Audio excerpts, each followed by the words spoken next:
Disclaimer: we will be discussing tragic events that have taken place in the past. May everyone who's lost their lives in these events rest in peace, and may this video serve as a call to action for those in charge to make changes to prevent tragedies like this in the future. Virginia Tech, Blacksburg, Virginia, April 16th, 2007. So it was Monday morning on April 16th, 2007, when everyone at Virginia Tech probably wished they could hit the snooze button on life. You know that feeling when you wake up and just wish the weekend didn't have to end? Little did they know this Monday would turn out to be way worse than anyone could have imagined. You see, there was a student named Sung-hee Cho who wasn't exactly known for being the life of the party. In fact, he was quite the opposite. He was a bit of a loner, didn't talk much, and had some troubling behavior that had people worried about him. But unfortunately, things went from concerning to downright horrifying that day. It all started early in the morning around 7:15 a.m. at West Ambler Johnston Hall, a dormitory on campus. Cho first attacked a female student and a resident assistant who came to check on the commotion, but at this point the school didn't know exactly what was going on, so they treated it like an isolated incident. But Cho had other plans, and sadly it was just the beginning.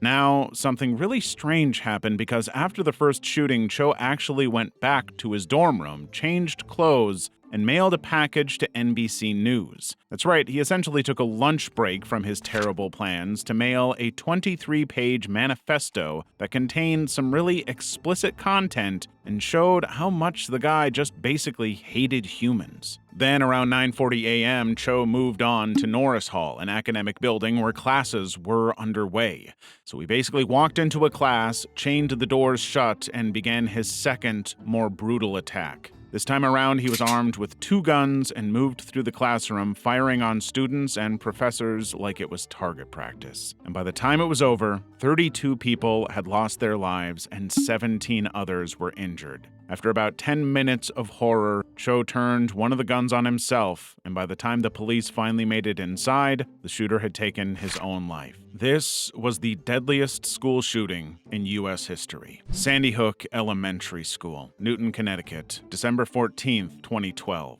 It was Friday, December 14th, 2012, when students and teachers at Sandy Hook Elementary School in Newton, Connecticut were probably getting into the holiday spirit. Well, that holiday spirit took a very dark turn fast, and nobody could have seen this coming. Basically, 20-year-old Adam Lanza, who had been suffering from mental health problems for a while, decided that December 14th would be a day of unspeakable violence. It all started around 9:30 a.m., but get this, before heading to the school, Lanza started his morning by fatally shooting his mother at their home. You'd think he could have just skipped breakfast or something, but nope, he had a twisted day to start. Afterward, he drove to Sandy Hook Elementary School, which was only about 5 miles away, with 2 semi-automatic rifles and 2 handguns. Lanza started by shooting his way through a locked glass door at the school's entrance, which is never a good way to enter a building. Then he made his way to 2 classrooms, both full of first graders, and what happened next was just simply tragic. Within minutes, this guy had offed 20 children and 6 staff members who tried to protect them. The kids were all between 6 and 7 years old, and the staff members, true heroes, did everything they could to shield their students. It was one of the most sad and heartbreaking things to happen on school grounds ever. In the horrific final act, the 20-year-old monster unalived himself before the police could arrive. Umpqua Community College, Roseberg, Oregon, October 1st, 2015. Just imagine it's a normal Thursday morning and you're regretting that 3rd cup of coffee and not really looking forward to the next class because, let's face it, not everyone is thrilled to discuss The Great Gatsby before noon. But at Umpqua Community College, what started as a typical day quickly turned into one of the worst days ever. Let's talk about a plot twist no one asked for. Now, Chris Harper Mercer was a 26-year-old student at the college, but this wasn't your average guy stressing over midterms. Harper Mercer showed up on campus armed with 6 guns, a whole lot of ammo, and an attitude worse than Monday mornings. If he'd poured all that energy into his studies, he might have aced a few exams instead of failing humanity. He literally walked into his writing class not to discuss Shakespeare, but to act out a horror story no one signed up for. It began at exactly 10:38 a.m., and apparently before shooting, he'd ask you about your religion as if he were hosting the world's most twisted quiz show. He took the lives of 9 people and injured 9 others in a matter of minutes. By the time the police arrived, Harper Mercer was probably realizing his grand plan wasn't going to end the way he thought. There was a brief exchange of gunfire before he took his own life. He'd probably seen enough cop shows to know how things usually turn out for the bad guys. Spoiler alert, they don't ride off into the sunset. Marjorie Stoneman Douglas High School, Parkland, Florida, February 14th, 2018. It was Valentine's Day, a day for chocolate, love notes, and awkward crush confessions. Most students were probably hoping for a low-key day, maybe a candygram or two, but instead, they got an unwanted guest who was all about spreading terror instead of love. If Cupid had a worst nightmare cousin, this guy was it. So it all started when Nicholas Cruz, a 19-year-old former student who was expelled the year before because of disciplinary issues, came back to exert revenge. He was initially removed from the school because he was always getting in trouble, bullying other students, and had a very bad history of seriously troubling behavior. Let's just say he wasn't exactly voted most likely to succeed, and his actions that day would seal his unfortunate legacy. At around 2:19 p.m., Cruz took an Uber to the school as if he were just another student late for class, but instead of a backpack full of textbooks, he had an AR-15 rifle and a bag full of ammunition. He entered the school through an unlocked door and triggered a fire alarm, hoping to maximize the chaos by getting everyone out in the open. As students and staff started to evacuate, Cruz opened fire. It was a chaotic scene as he moved through the hallways, firing indiscriminately at students and teachers. Within 6 minutes, 17 people lost their lives, including both teachers and students, and another 17 were injured. The psycho Cruz eventually blended in with the crowd of fleeing students and walked off campus like nothing had happened. But not long after, police caught up with him about 2 miles away, and he was taken into custody without a fight. The nation was left stunned, and the students of Marjorie Stoneman Douglas High School were left to pick up the pieces after this nightmare. Well, thankfully, Cruz was charged with 17 counts of first-degree murder and 17 counts of attempted murder for the lives lost and the injuries he caused. With these charges, the prosecutors were seeking the death penalty given the severity of his actions. However, on October 13, 2022, after a lengthy trial, a jury recommended that Cruz be sentenced to life in prison without the possibility of parole rather than the death penalty. But the jury's decision was based on a split vote, which meant that the death penalty couldn't be applied under Florida law, which required a unanimous decision for such a sentence. Perm State University, Perm, Russia, September 20th, 2021. Just imagine you're a student, minding your own business, maybe cursing your alarm clock for dragging you out of bed, and as you're strolling to class, you hear it. A loud bang that sounds like someone dropped their overpriced textbook, but way scarier. You freeze, your pulse quickens, and suddenly, the usual suspects of academic stress seem like child's play. This was the reality for many on September 20th, 2021, when 18-year-old Timur Bekmansurov entered the campus with a weapon and opened fire. Timur wasn't your typical freshman. He wasn't worried about passing his finals. He was focused on carrying out a deadly plan he'd apparently been harboring for years. Before this, Timur had posted a manifesto online before the attack, revealing a disturbing fascination with mass shootings. He apparently saw himself as some kind of dark figure, but the reality was a lot less cinematic. Instead of becoming infamous, he'd end up remembered as a symbol of senseless violence.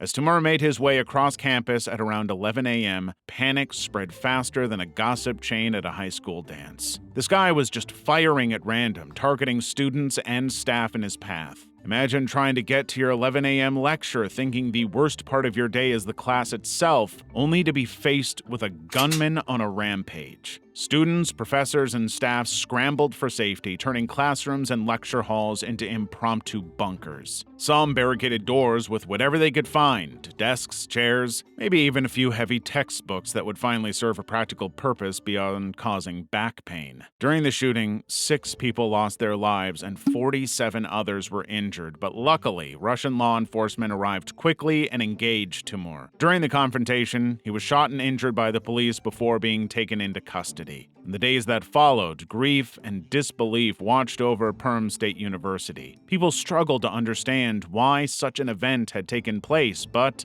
like that confusing calculus problem you just can't solve, some questions remain unanswered. Columbine High School, Littleton, Colorado, April 20th, 1999. It was a sunny Tuesday, and students at Columbine High School were probably more focused on homework, gossip, and their plans for the weekend. However, two seniors, Eric Harris and Dylan Claybold, had something far worse in mind. The thing is, these two weren't your average high school pranksters. They were angry, cruel kids, and their humor was darker than a black hole. The crazy part about this whole story is that these guys were actually known for being very smart, though as it turned out, they used their brains for all the wrong reasons. Apparently, they had even been planning this attack for over a year, making videos, writing in journals, and amassing weapons. If they put that much effort into a school project, they might have gotten an A+ instead of being terrible human beings. The tragic showdown started on April 20th, 1999, around 11:19 a.m., when Eric and Dylan entered Columbine High School armed with guns, homemade explosives, and twisted ambitions. They initially planted propane bombs in the school cafeteria, hoping they'd explode and cause mass casualties. Luckily, if you can say that, the bombs didn't go off as planned, but that didn't stop them. They started shooting students outside the school, and then moved into the library where they spent the next 20 minutes targeting and terrorizing their classmates. By the time it was over, they had taken the lives of 12 students and 1 teacher and injured over 20 others. After their rampage in the library, Eric and Dylan moved around the school for a while, seemingly unsure of their next move.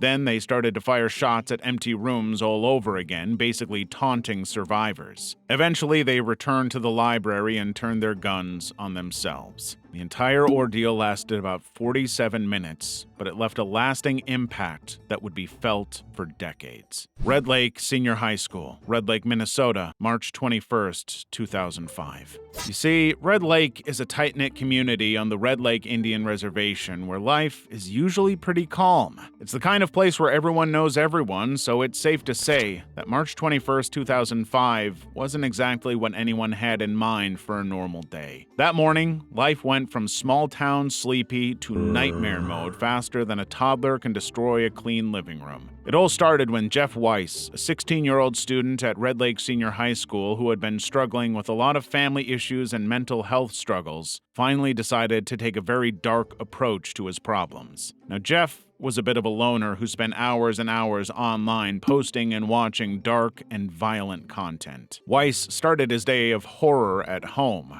where he tragically shot his grandfather, who was a tribal police officer, and his grandfather's girlfriend. Then he took his grandfather's guns and a bulletproof vest and drove to Red Lake Senior High School in his grandfather's squad car. It's like bring your grandparent to school day, but on a whole new horrifying level. Weiss arrived at the school around 2:45 p.m. and shot his way through the entrance to begin his rampage. This guy moved from room to room, firing at random, and in just a matter of minutes, he offed 7 people at the school, 5 students, 1 teacher, and 1 security guard. Imagine being in your last period thinking you're almost home free, and then hearing gunshots. It's the kind of plot twist that no one signs up for. The school went into immediate lockdown with students and teachers scrambling for cover. It was chaos, fear, and confusion all wrapped into one terrible scene. He eventually injured several other people before offing himself. OHS University, Oakland, California, April 2nd, 2012.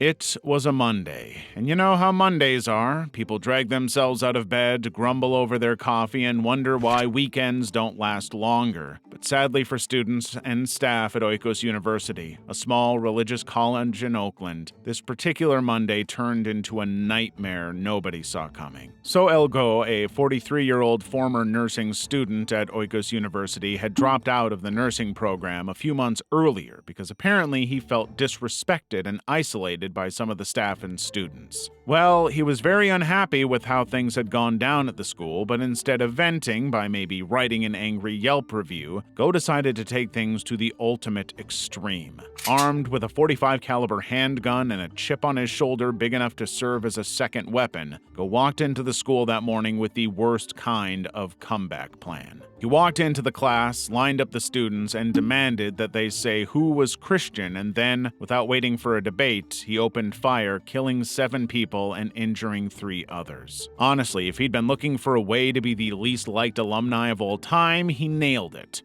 Imagine sitting there, thinking you're about to learn about anatomy or pharmacology, and suddenly it's like you're in the middle of a bad action movie. Go then moved around the school, taking aim at anyone who dared to cross his path. The students were ducking, hiding, and probably wondering why they hadn't just skipped class that day. Now here's where Go really went full amateur hour. After wreaking havoc, he tried to make a getaway in a victim's car. He didn't exactly have a well-thought-out exit plan. Instead of heading for a border or something dramatic, he went to, wait for it, a grocery store. Yep, he ended his grand escape at a Safeway as if he was about to shop for dinner after committing mass murder. Go seemed to be playing a real-life game of Grand Theft Auto, but without any skill or planning. Imagine the cops' faces when they found him wandering around a grocery store. Sure enough, he was arrested without a fight and was hit with multiple murder and attempted murder charges, as you'd expect. Initially, he was found unfit to stand trial due to mental health issues, but after a stint in a psychiatric hospital, he was declared competent, and in 2017, he pleaded no contest. He got a life sentence without the possibility of parole, which is the justice system's way of saying, you're done, buddy. West Nickel Mines Amish School, Bart Township, Pennsylvania, October 2nd, 2006. Just picture a tiny, one-room schoolhouse nestled in the peaceful Amish countryside of Pennsylvania. This is the kind of place where high-tech means you have a chalkboard, and loud means a cow just wandered by. It's literally the last place you'd expect violence. But on that day, violence showed up uninvited. It all started when a 32-year-old truck driver called Charles Carl Roberts IV, who had a lot of unresolved anger and guilt, finally lost it. Now, the crazy part of this is that Charles wasn't even Amish, and by all appearances was just another guy from the area. In fact, he was a married man with kids. Unfortunately, Charles also had a lot of demons chasing him, and had always loved the idea of hurting little girls. Charles arrived at the West Nickel Mines Amish School around 10:30 a.m. and walked in with a gun, a bag full of ammunition, and a twisted plan. First of all, he ordered the male students, the teacher, and some adults to leave, leaving behind only the female students, 10 girls ranging in age from 6 to 13. Right there, you can tell that this guy clearly had taken a wrong turn on the road of life. As if things weren't bad enough, Roberts barricaded the doors and even brought along lumber to seal himself inside. It was like a deranged version of a do-it-yourself home project gone horribly wrong. Instead of building a birdhouse or a garden shed, he turned the schoolhouse into a makeshift prison. Tragically, after holding the girls hostage and making a series of increasingly disturbing threats, Roberts started shooting. By the time he turned the gun on himself, he had killed 5 girls and wounded 5 others. It was an act of incomprehensible cruelty made worse by the innocence of the young lives he targeted. Just think, one moment these girls were doing their schoolwork, probably dreaming about lunch or recess, and then everything turned into a nightmare. No heroes with capes swooping in, just the raw horror of a man who had completely lost his way. Santa Fe High School, Santa Fe, Texas, May 18th, 2018.